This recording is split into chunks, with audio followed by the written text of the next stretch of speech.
In this video, I will go over the homework that follows the lecture 21.1, in which we introduce parametric equations. And as always, I hope that you watched the lecture, and let's go ahead and get started with the homework. And here's the first question. We are asked to eliminate the parameter and write this equation, and Newton calls it as a Cartesian equation.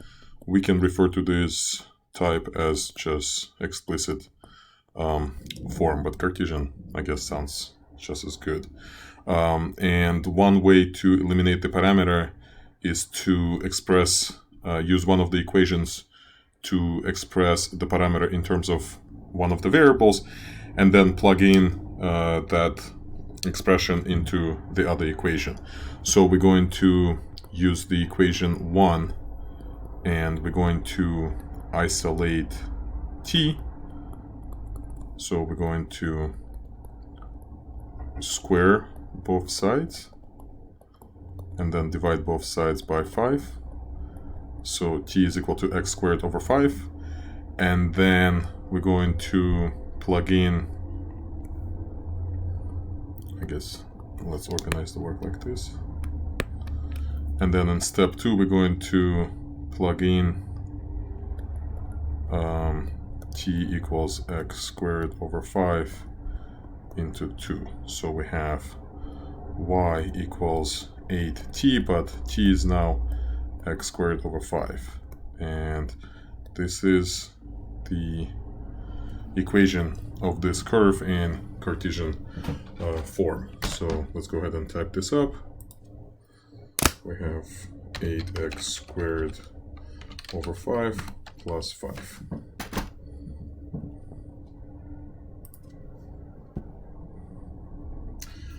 All right, so let's go ahead and do the next problem.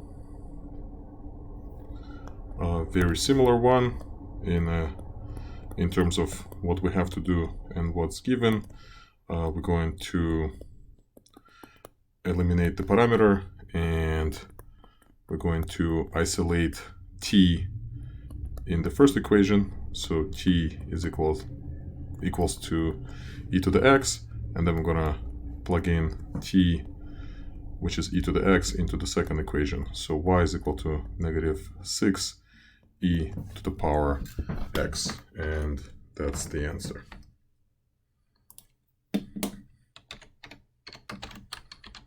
So it's a pretty straightforward process when the equations are this simple. All right, let's go to the next one. Here we are asked to do an interactive exercise. So let's see, what are we doing here? Use Desmos to graph the curve representing the parametric equation. So actually, I'm not sure what any of this means. That's the direction, and this is just the point.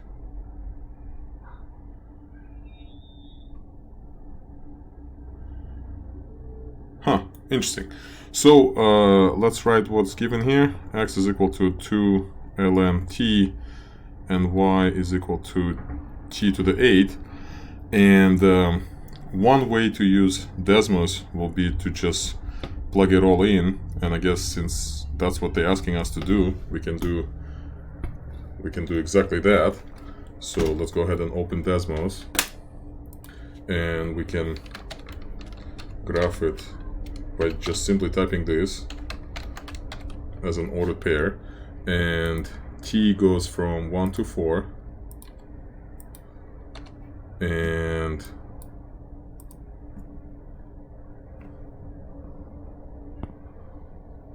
what do we see here? What's going on around 0? At 0, it's 1. And I guess to answer this question, we just have to move this point over here. And the direction, actually, to understand the direction, let's go back to Desmos and let me show you this little trick. Oh, it's not a trick, it's just us using this Desmos utility in a smart way. if instead of t we use letter s or any other letter and set exactly the same parameters for that letter, now that value can be, or that new parameter can be used to trace the curve. So as you slide this, you can see that as s increases, or s replaces t, so as t increases, the direction is from left to right. And that allows us to determine the direction. So direction is going this way. Interesting. If we had to do this by hand, let's not forget that the way we do it is we compute the x and y values for different values of t. So when t is equal to 1, ln of 1 is 0, and 1 to the power 8 is 8. This is how we know there is a point 0, 1. The next value of t will be, I guess, 2. So this will be 2 ln of 2, which is ln of 4. And this will be 2 to the power 8, which is 256. And it's going to be very high on the graph, so we don't need to do this. I'm just showing you what we would have done if technology wasn't there. All right, let's move on.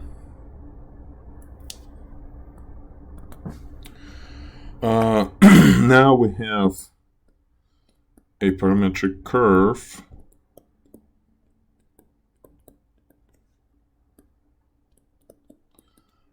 or rather we have a set of parametric equations,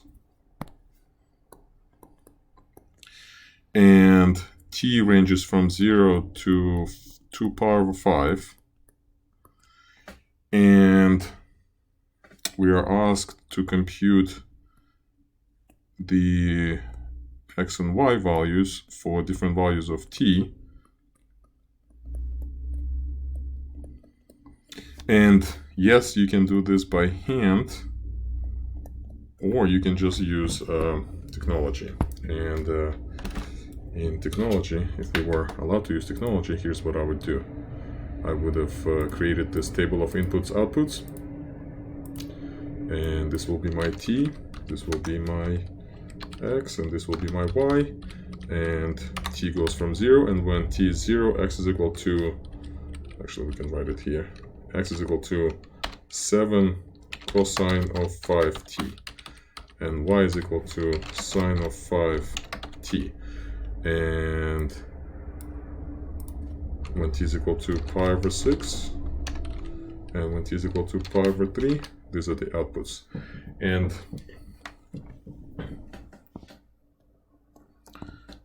we can see that this is not going to be good enough because of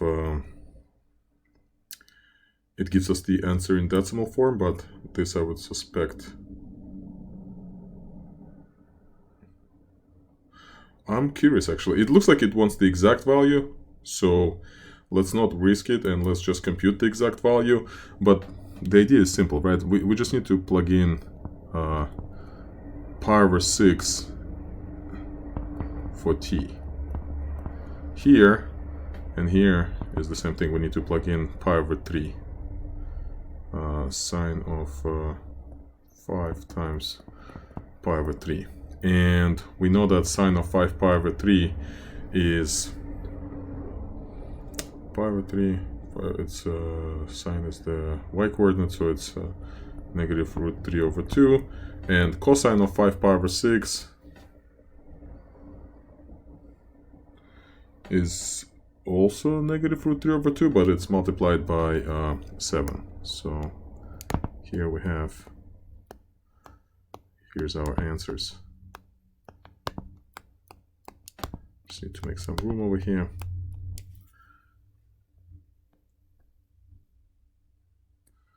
It's going to be negative 7 root 3 over 2. And let's go ahead and enter those.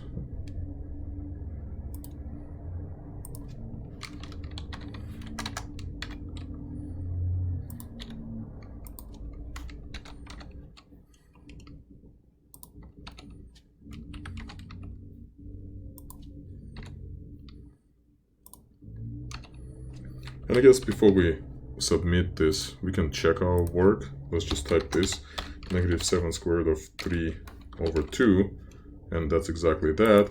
And negative square root of 3 over 2, that's exactly that. So that's how we know that we are correct, without asking someone else to check our work. All right, so question number 5. We have a particle that moves on a straight line from 1, 5 to -2, -6.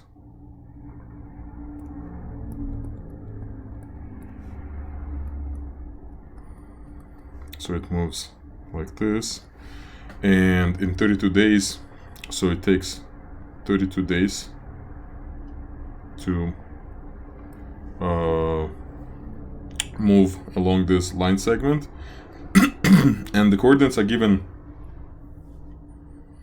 in millimeters with respect to the standard XY coordinate plane. I'm not sure why that is relevant, but find the parametric equations with respect to time t in days for the motion of the particle.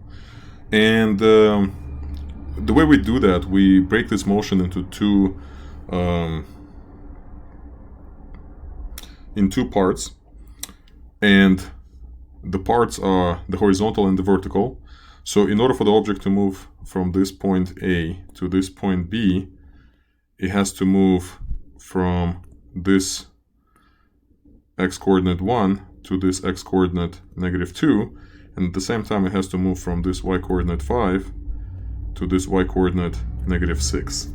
So if we only look at the motion or at the projection of the particle on the x-axis, it's going to be described like this. We start at 1, and then we move in the negative direction, so it's going to be minus. And how fast do we move? We move at 3 units per 32 days. So this is how fast we move. So the rate, the horizontal rate is 3 units per 32 days. So this equation describes the change in x-coordinate, and similarly the change in y-coordinate will be this. Now the change in y, it's 11, so it's going to be 11 over 32 times t. And you can easily check whether this is a good parameterization or not by plugging in t equals 32. Well, we can plug in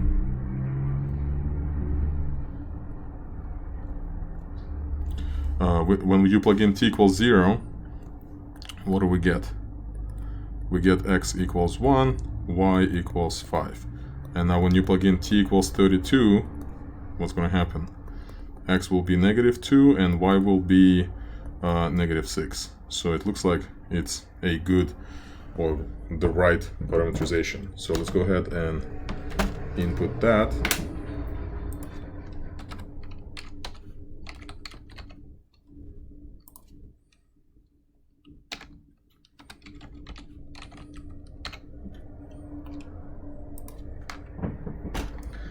And we could.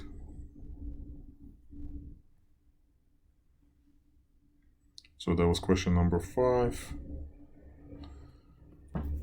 Now let's do question number 6. We have the Cartesian equation, and x is suggested to be t plus 3. So the question is, what is y? And to find y, we simply have to use the original equation to isolate y. So y will be equal to, let's do that. We're going to have -7x to the 4. We're going to subtract 4x. We're going to add 8. And we're going to divide everything by 6. And now we're going to replace x with t plus 3. So it's going to be -7 t plus 3 to the power 4 minus 4 to the power, rather, times t plus 3 plus 8 divided by 6. And that answers the question.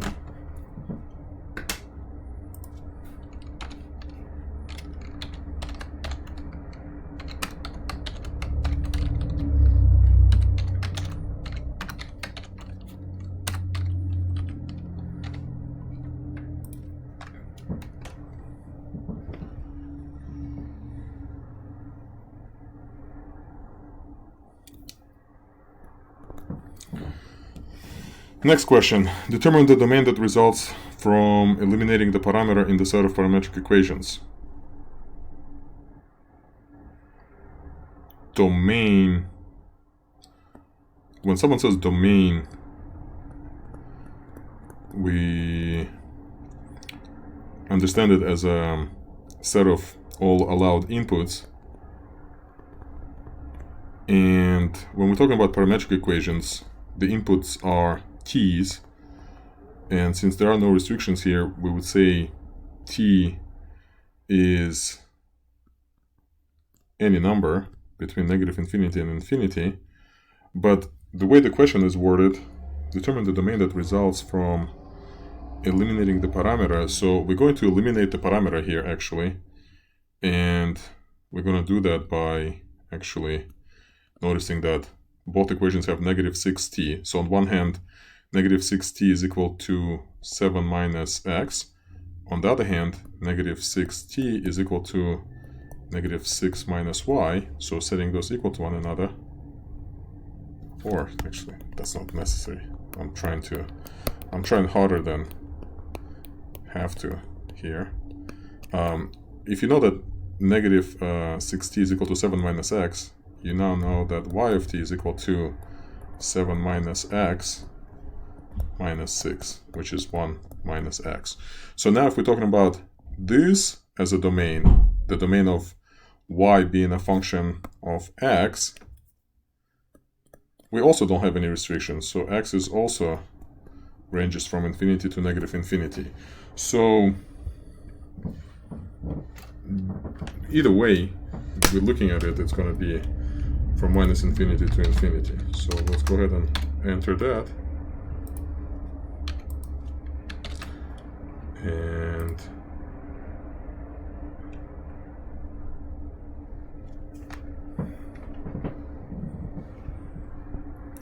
And let's move on.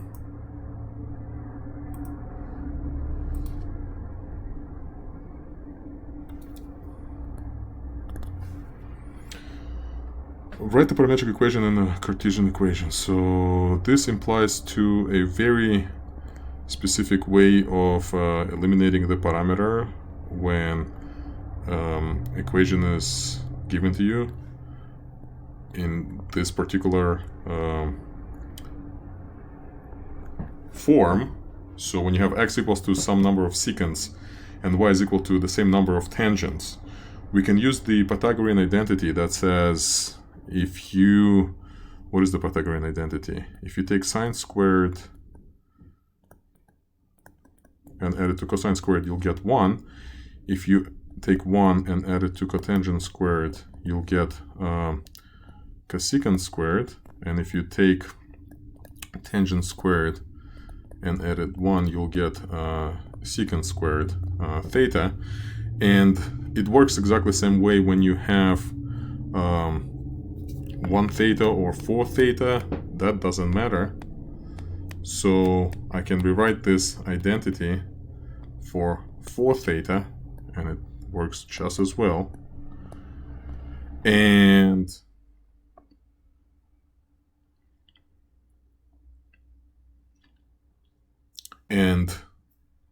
the last step here will be to actually notice that the secant 4 theta is equal to x over 3 and tangent 4 theta is equal to y over 3. So plugging everything in, we'll get this.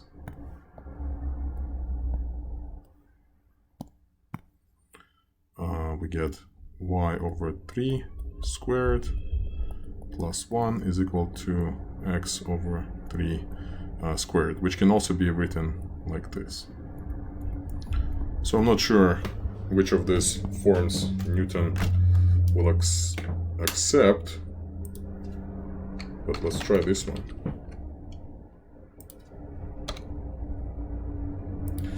To be safe, I would actually go like this.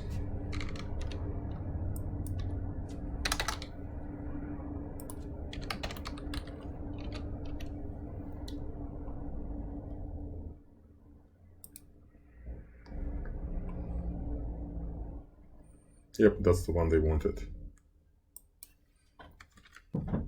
All right, number 9.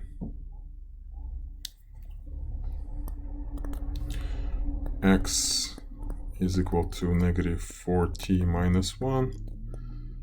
Y is equal to negative 10t minus 9. And we need to eliminate the parameter, and we're going to use equation 1 to isolate t. T is equal to x plus 1 over negative 4.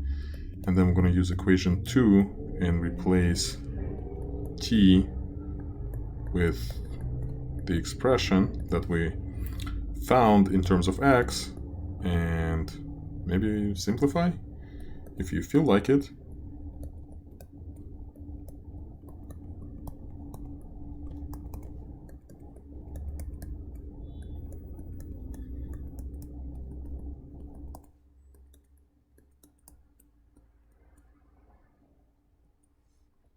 So we have here plus 5 minus 18, it's negative 13 halves, and that would be it.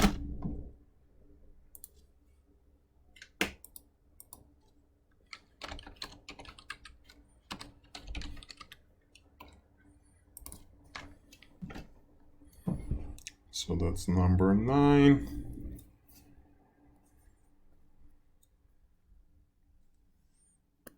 Number 10. We have another point, so a is equal to negative 10,6, b is equal to 7,8, and we've done a problem like this. So if it takes 48 hours to travel, that means we go from, so let's look at the equation that describes the x-coordinate. We start at negative 10, and then we move, but how fast do we move? Well, we need to get from negative 10 to 7. We have to cover 17 units in 48 hours. So that's the equation for x, and for y, again, for those who wonder where did 17 come from, 17 came from 7 minus negative 10. So this is the old x minus the, rather, this is the new x minus the old x. And for y, we start at 6, and we need to cover 2 units in 48 hours, and t is the time. So where did the 2 come from? It's 8 minus 6. 8 is y2, and 6 is y1. So that's the parametric equation. Negative 10 plus 17 over 48 t, 6 plus 2 over 48 t.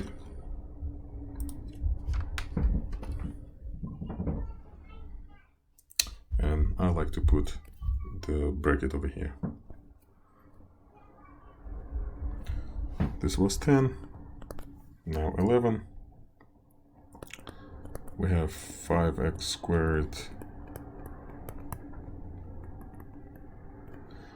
and x is t plus 2, so we need to find y.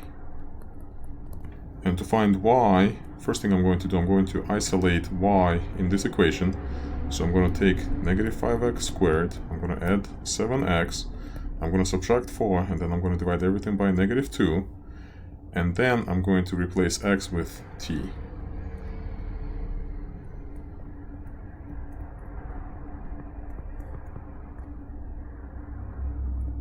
And that would be the answer.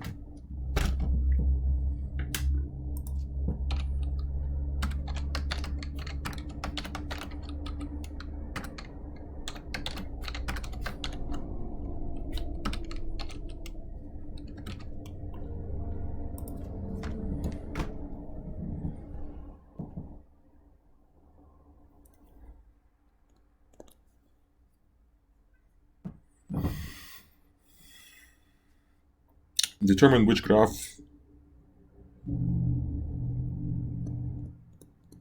So normally you would have to analyze this equation analytically without the use of technology.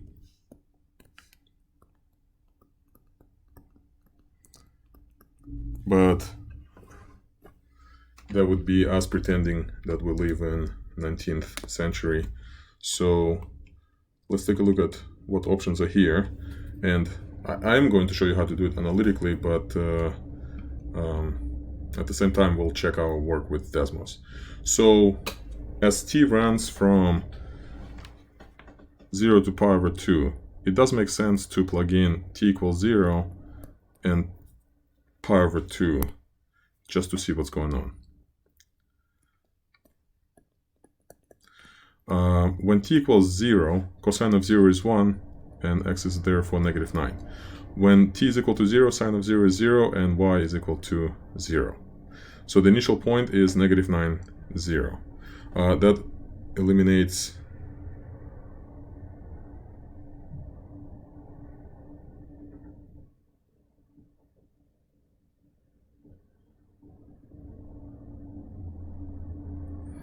I was going to say that eliminates all of them, but no, the negative,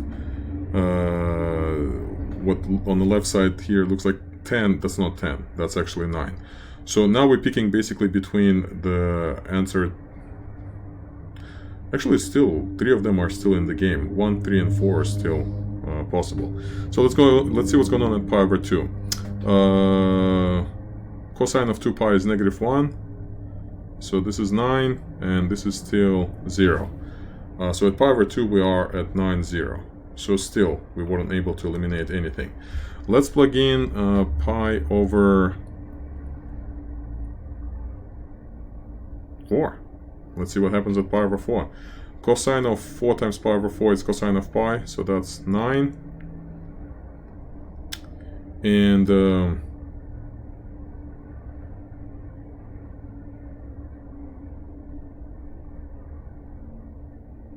I guess, hold on, this is negative over here, right? So at pi over 2, 4 times that is 2 pi, cosine of 2 pi is 1, negative 9. Yeah, so that's negative 9. And this is still 0. We need more values. Let's plug in pi over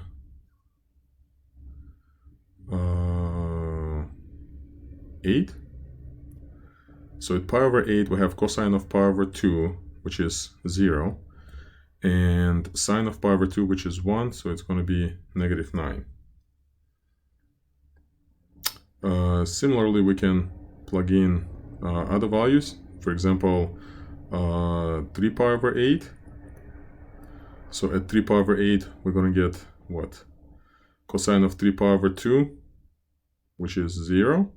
And sine of 3 pi over 2, which is negative 1, so this will be 9.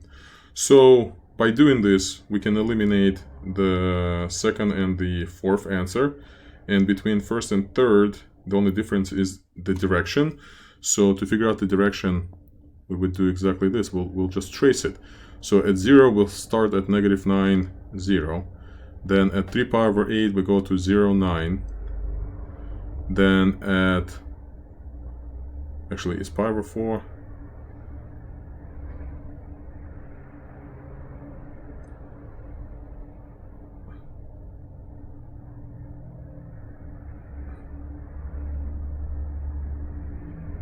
I'm doubting. I'm comparing these two results here. How do we go from negative 9, 0 to 0, 9 to 9, 0 and then 0, 9? That's a little fast. So let's try again. At pi over 4, cosine of pi is... You know what, I'm getting tired of this. Let's just plug it in.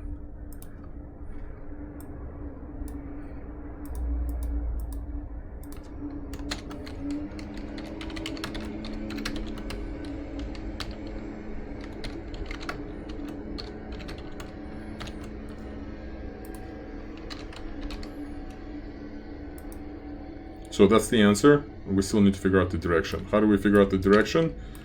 we replace t with some other letter, let's say s, and we add the slider s, and it's going to be ranging from 0 to pi over 2, and we're going to make the step pi over 8.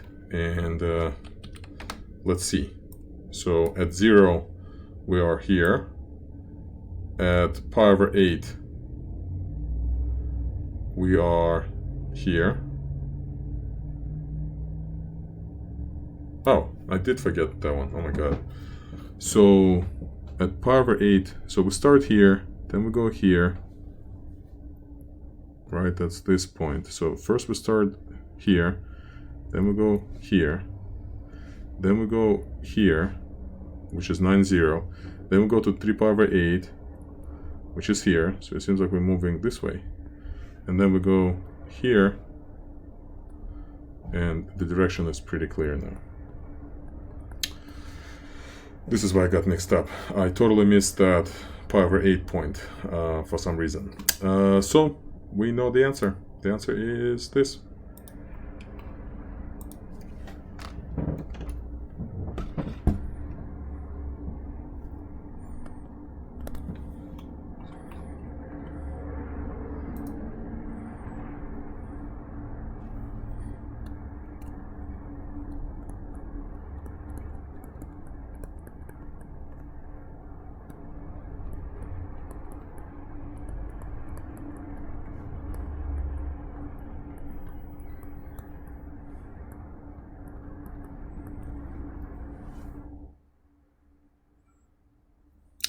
And to determine this one, we're going to notice real quick here that the parameter can be eliminated here. So y is equal to 8 over x, which is a hyperbola. And which hyperbola? It's the hyperbola that, it's the part of the hyperbola. This is 1 over x, and if you stretch it 8 times vertically, it's still going to look the same, except it's going to be stretched. And what are other answers? Oh, we need to figure out which part of the hyperbola it is. Now, let's analyze the domain of t.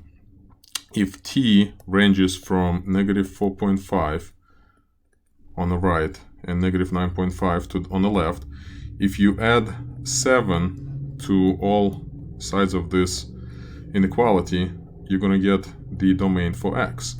X will be ranging from, what is it, negative 1.5 to 2.5.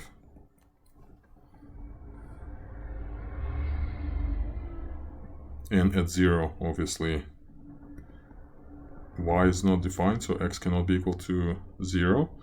And the only thing we don't know is the direction. So to figure out the direction, we can just play with different values of t here. So notice how, based on this definition, as t increases, what's going to happen to x? X is also going to increase. And that means that between these two,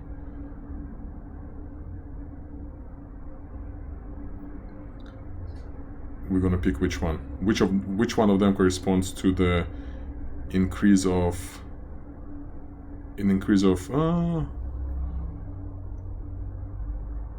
is that enough?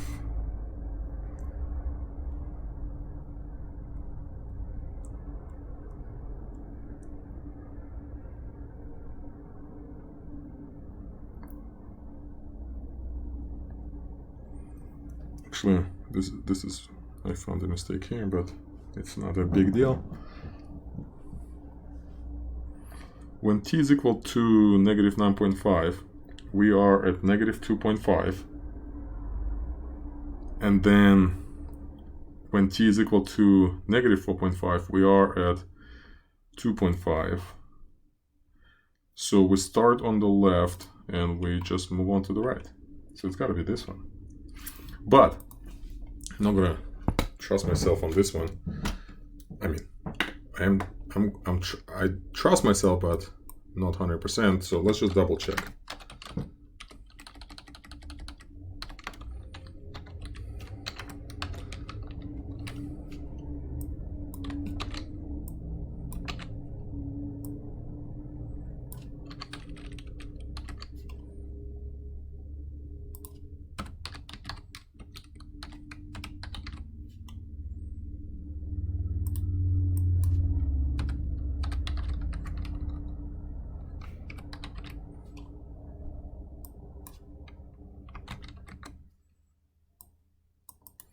And as parameter increases, we can see that the motion is from left to right. So this is the right answer.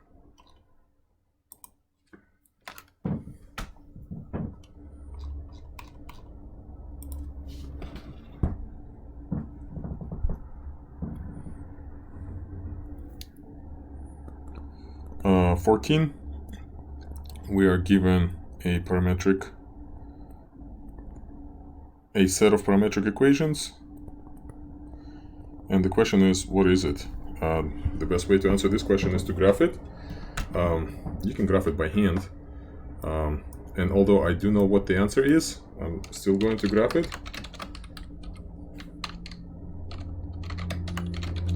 And the answer is a circle, right? And let's just remove this constraint. And without any constraints, I guess it does want us to enter some constraints. Without any constraints, it's just a circle. So the answer here is a circle of radius 3 around the origin, but that doesn't include the direction. So remember, parametric curves are more than just their trajectories. They also have direction.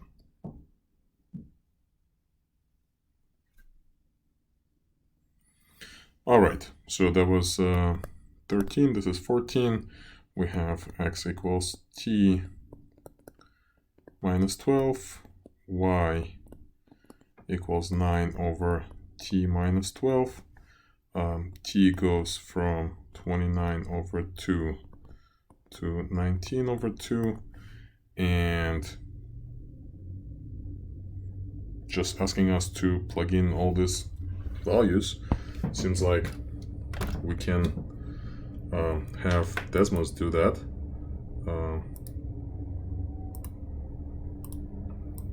Here's my t, here's my x, here's my y. X will be equal to t minus 12. Actually, you see, it doesn't like this formula, so t minus 12, and y would be equal to 9 over t minus 12.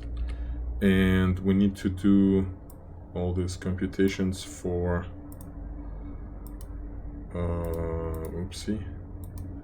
for the following values, right? So 19 over 2, so we can check as we go, right? So 10, this is right, and we need for 25 over 2, we need for 13, we need for 27 over 2, we need the 14 and 29 over 2. So let's enter the answers. This will be 0.5. For 13 it will be 1,9. This is 6. This is 2. This is 3.6. And we finished the homework that was dedicated to the introduction of parametric equations. If you have any questions, please reach out.